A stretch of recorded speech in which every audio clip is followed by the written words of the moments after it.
بسم اللہ الرحمن الرحیم۔ السلام علیکم ورحمۃ اللہ وبرکاتہ۔ اللہ تعالیٰ کی بہت نعمتیں ہیں اور ان نعمتوں کا جتنا بھی شکر ادا کیا جائے وہ کم ہے۔ اللہ کے ہاں جو سب سے زیادہ محبوب ترین جو الفاظ ہیں، احب الکلام الی اللہ سبحان اللہ وبحمدہ سبحان اللہ العظیم۔ اللہ کے ہاں سب سے محبوب جو کلمہ ہے وہ سبحان اللہ وبحمدہ سبحان اللہ العظیم۔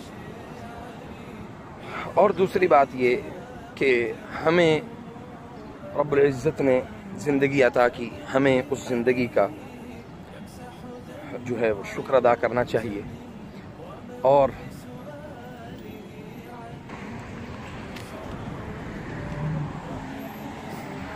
اللہ کریم کا ہمیں شکر بھی ادا کرنا چاہیے اور اللہ تعالیٰ سے استغفار بھی کرتے رہنا چاہیے۔ صبح و شام کے اذکار جو ہے وہ اپنی روٹین میں رکھیں۔ اذکار الصباح والمساء بہت مفید ہے انشاءاللہ۔ اللہ تعالیٰ ہماری جو دین کے لیے کوئی بھی کاوش ہے، کوئی بھی کوشش ہے، اللہ تعالیٰ اس کو قبول فرمائے اور انشاءاللہ ہمیں جو اسلام کی جو نعمت ہے اس سے اللہ تعالیٰ نے ہمیں مزین کیا ہے، اللہ کریم ہماری اس محنت اور اس محبت کو قبول فرمائے۔ السلام علیکم ورحمۃ اللہ وبرکاتہ۔